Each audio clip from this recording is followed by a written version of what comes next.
At 2 a.m., with a fever of 102 degrees, I found myself wrestling with our broken toilet, trying to fix it while feeling utterly miserable. In the midst of my struggle, my wife decided to record the scene and share it with her friends. "Ladies, meet my husband," she wrote, mocking me for not hiring a plumber, comparing me to a crawling cockroach. The video soon found its way to Instagram with the caption, "This is what rock bottom looks like," complete with a flood of laughing emojis from her friends. The situation lit a fire in me that fueled my determination, and I managed to finish the repair. Fast forward 3 weeks, and suddenly my phone is ringing off the hook with calls from her 13, to be exact, desperately asking me to undo what I had done. As I recount this, I can't tell if my hands are shaking from anger or the persistent fever that seems never to break.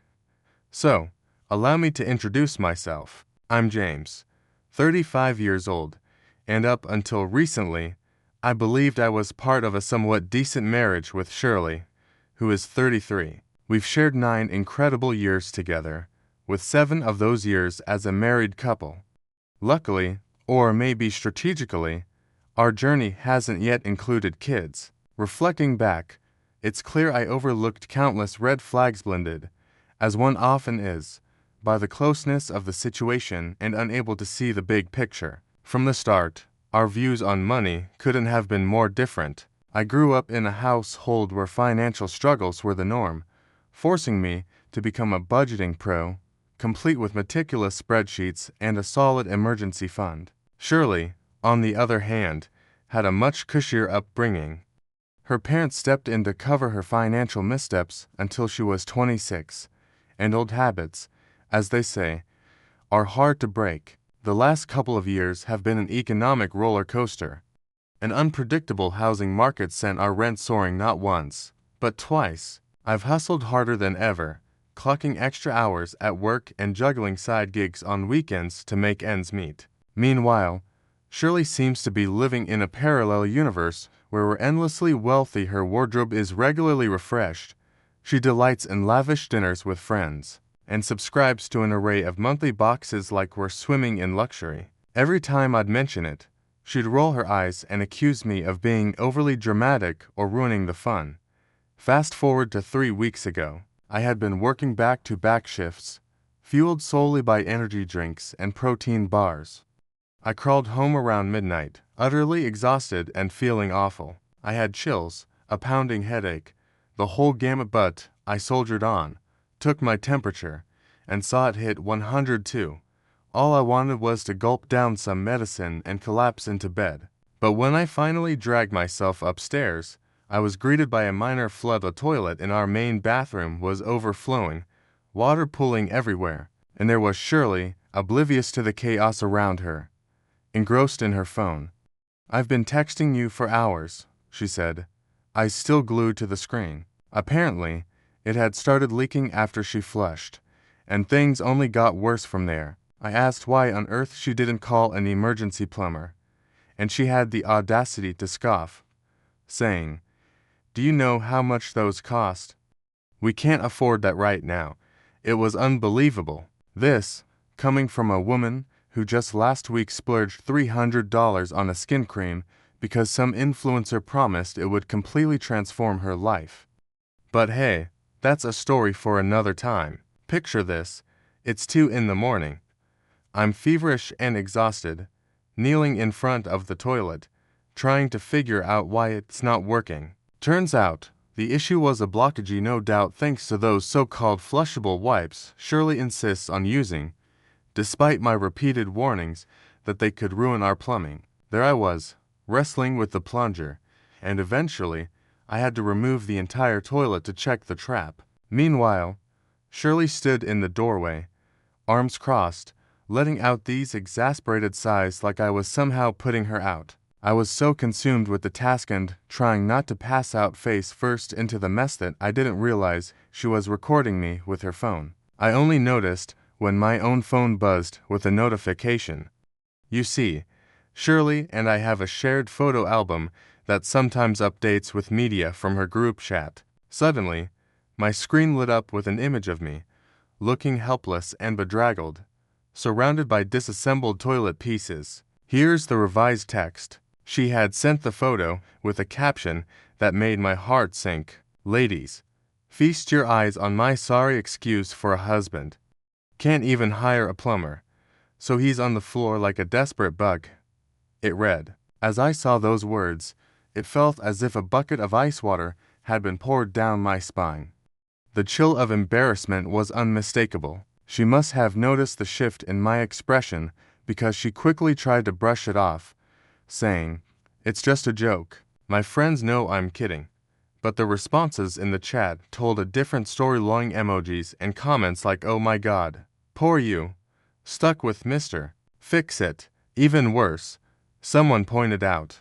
"At least he's good for something." Then I spotted a notification from that photo app. She had posted it there too, with the caption, "This is what rock bottom looks like." It already had 14 likes and comments from her friends, one of which read, "Girl, you married a handy man, not a husband." After 7 years of marriage, it felt like I had been reduced to her personal punchline. I didn't yell or argue. I simply turned back to fixing the toilet, swallowing the hurt. With each meticulous turn of the wrench, an icy anger simmered within me. Her every mocking laugh and each ping of her phone as new comments from her friends rolled in felt like another brick in the wall was silently erecting between us. Once I'd finished the repairs, I tidied up, washed my hands, and took more fever medicine. By that time, Shirley had drifted to the bedroom.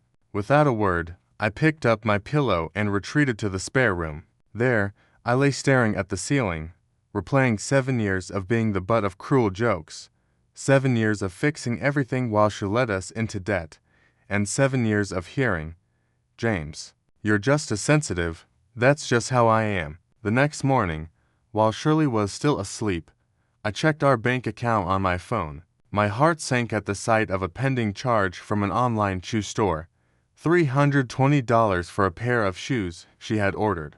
This was the same woman who insisted we couldn't afford a plumber as I labored over the broken toilet. For years, I had been the responsible one who fixed everything, working late nights to keep us afloat, while she treated me like her personal ATM and handy man. Now, she had turned me into her social media clown as well. One morning, I stood up, took a shower, and stared at myself in the mirror for what felt like an eternity. I still had a fever, still felt like a wreck, yet something inside me had shifted. I was no longer willing to be her handyman punchline or the adult in the room while she played the part of a spoiled teenager. I was tired of being disrespected in my own home, embarrassed in front of her friends, and humiliated online. So, I devised a plan. I'm not typically someone who seeks revenge, but this wasn't about getting back at her. This was about consequences, and she was about to discover that not everything can be fixed with daddy's credit card or a flippant sorry. Babe, over the next 3 weeks, I set my plan into action, and now she's called me 13 times, pleading with me to undo what I've done. Update. Wow, I never expected my first post to gain so much attention. Thank you all for your supportive comments. They mean the world to me. Knowing I'm not just overreacting about this whole situation is such a relief. Many of you asked for an update on this unfolding drama. So here it goes. After the disastrous toilet incident, I went into what I can only describe as stealth mode.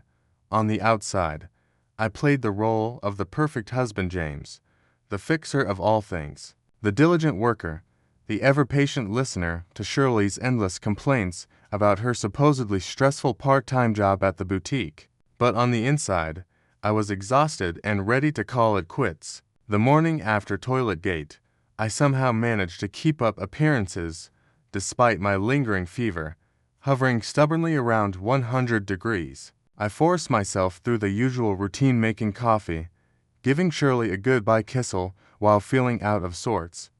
But as soon as she left the house, I dove into some much-needed detective work. First on my agenda was scrutinizing our finances, and what I uncovered made my stomach churn, not from the fever. Over the past 6 months, Shirley had blown through more than $7,000 on clothes, makeup, and various pointless things. Meanwhile, I was scraping by, packing my own lunches and skipping haircuts to save a dime.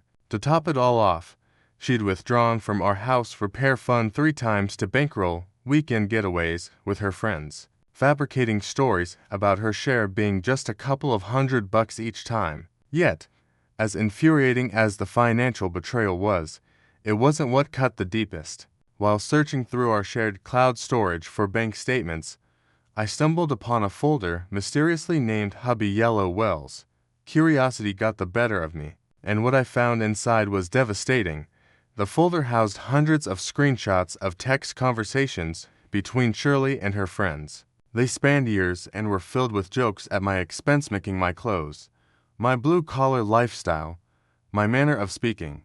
There were even candid shots of me going about my day, none taken with love or affection, all punctuated by ridicule and derision. Every corner of our home had become a testament to my handyman skills, thanks to playful captions like "Another day in paradise with yours truly" and jokes about choosing love over wealth. Just last Christmas, I dedicated 3 full days to building her a custom vanity. She loved it so much that she was sharing progress pictures with her friends, saying things like, "I trained him well, didn't I? And at least he's good for something." As I sat there, staring at the messages on my screen, time seemed to stretch the veneers. To be exact, 7 years of pouring every ounce of effort into fixing, financing, and supporting her through 3 different career endeavors. What was I in return? Just her personal punchline. That's when a brilliant plan started to blossom. My first move was practical. I opened a bank account at a new bank.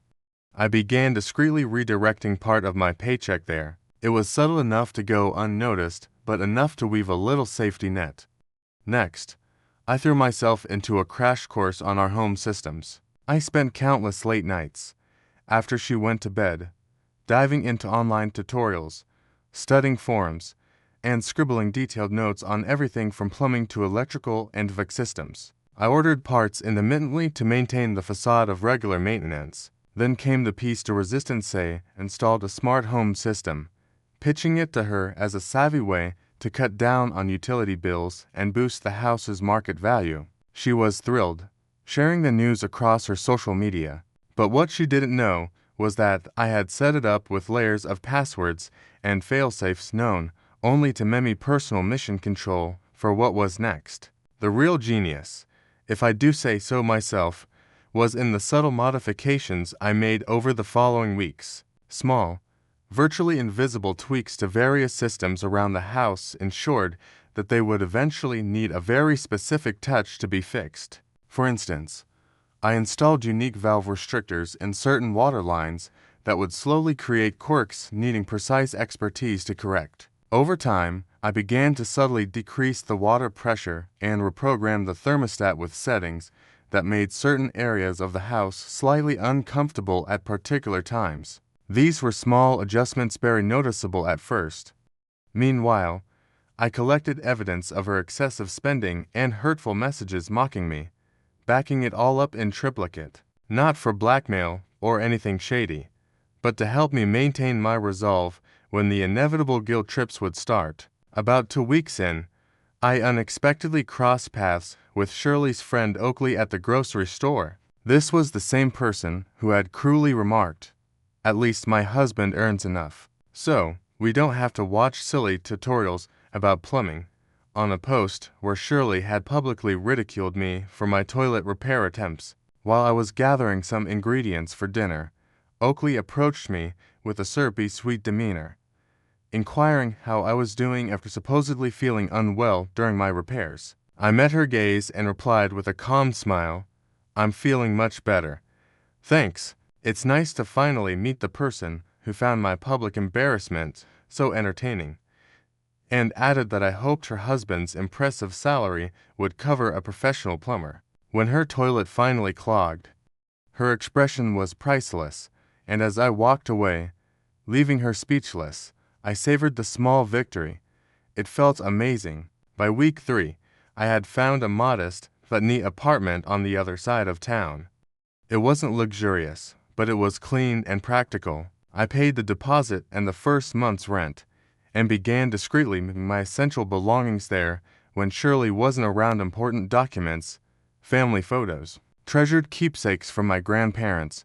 She was so engrossed in planning a weekend getaway with her friends that she didn't notice the gradual disappearance of my possessions. The timing was perfect. Shirley gleefully announced her upcoming 3-day girls' trip, and as she packed, she handed me a hefty to-do list of tasks she expected me to complete while she was away. Repainting the guest room, fixing a window that made strange noises. The audacity was astounding. After she finished rearranging her closet, she boldly claimed that her upcoming trip was essential self-care, a necessary escape from the stress I'd apparently been causing her. I simply nodded, wished her a great time, and secretly marveled at the unfolding narrative I knew would soon play out. The night before her departure, I stumbled upon her texting her friends. She was boasting about ditching the sad handyman who was left behind with a long list of chores, and they were all having a good laugh. She was in the midst of typing when I leaned over, kissed her cheek, and warmly wished her a wonderful trip. Her expression of bewilderment was absolutely priceless. She'd expected anger or resentment, but there I was, practically helping with her packing. On the morning she left, I rose early to make her favorite breakfast and assured her I'd handle everything on her list. I even carried her bags to her friend's car and waved goodbye with a wide, genuine smile. But once her friend's car rounded the corner, I returned inside, sat at our kitchen table, and allowed myself a moment to truly feel it all. Anger, hurt, and an overwhelming certainty that my course of action was the right one. I granted myself precisely 30 minutes to process these emotions before diving into the final phase of my plan. I'll admit, around noon I nearly reconsidered, pondering if I was overreacting and whether we should talk things through upon her return. But then, a notification popped up on my phone. She had posted a car selfie with her friends, captioned Freedom Weekend, left the ball and chain with a to-do list longer than his attention span. Instantly, any lingering doubt evaporated. By 3 o'clock, everything was strategically prepared. I took one last glance around what had been my home for the past 7 years, sent a few final commands through the smart home system on my phone, and walked out the door with my last bag in hand. The clock was ticking on her seemingly perfect world, and she had absolutely no clue of the change on the horizon. Final update. Wow, I'm blown away by all the comments and messages. I've been trying to respond to as many as I can, but I never imagined that my chaotic marriage would become such a spectacle for countless strangers online. But here we are. You've been eagerly waiting. So let's dive right into the grand finale of this saga. After I walked out of the house that day, I settled into my new apartment, a modest one-bedroom with beige walls and well-worn carpet. It wasn't luxurious, but it was mine. Finally, I was free from endless to-do lists and the constant fear of upsetting someone. I grabbed some takeout, set up my gaming console, and gamed for hours, just like I used to when I was 17. It felt strange, yet refreshing, like I had been holding my breath for years and was finally able to breathe again. Before leaving, I had placed a sealed envelope on the kitchen counter. Inside was a letter explaining my reasons for leaving, along with evidence of screenshots of her mocking social media posts, text messages with her friends, and a meticulous breakdown of her spending compared to our income. No dramatic accusations, no name-calling, just the unvarnished truth. That first night on my own felt odd. I kept reaching for my phone, out of habit, expecting a text about something that needed fixing. But instead, I redirected my focus to organizing my new space. I hung up my clothes, arranged my few personal items, and even made a grocery list, just the mundane acts of starting anew. With Shirley on a trip, I knew she wouldn't find my letter until she returned. In the meantime, I had plenty to do. Settling in, transferring the house utilities to her name, updating the passwords on our shared accounts, and remotely activating the new settings on my home system through the smart app. On the second day, my phone buzzed with a message from Shirley. Very funny, turning off the hot water. Turn it back on now. I didn't respond. Truthfully, I hadn't turned it off, just adjusted the valve restrictors for a gradual decrease. But of course, she assumed it was a simple on-off switch she could demand me to fix. Just a few minutes later, I received a message from James. "This isn't funny anymore," he wrote. "The shower upstairs barely has any pressure, and the bathroom sink is making weird noises." Half an hour passed, and the messages continued. "I've tried all the faucets, and nothing is working right. Did you mess with something before I left?" An hour later, my phone buzzed with a call that I decided to let go to voicemail. Her message was remarkably calm, asking if I could guide her through whatever maintenance I'd done because something seemed off with the water. As evening drew in, her text grew more frantic. She found my note and the clues I'd left behind, and her tone changed dramatically. "You can't just leave over a silly joke. Answer your phone. This is childish, James." So, I shared a funny video with my friends. "Get over it. Where are you? All your stuff is gone. Is this some kind of prank?" Then, the second call came, and the third, each voicemail sounding more desperate than the last. By the fourth call, she discovered her online shopping accounts were failing because I had removed my cards from them. It was 11 that night when the fifth call came. Half asleep, I watched my phone light up with another voicemail. Her voice was shaky and less confident. "James, please come home. The house is making weird noises, and I don't know what's happening. The heating keeps turning on and off, and there's this clicking sound in the walls." I smirked to myself, knowing it was just the smart thermostats I'd cleverly programmed with random cyclists, totally harmless, yet disconcerting if unaware. Despite the chaos, I slept soundly that night. Day 3 kicked off with the sixth call at 6 in the morning. Shirley sounded as though she'd been crying. "The toilet is backing up, and I don't know how to fix it. Please just call me back." Before noon, I even heard from her friends.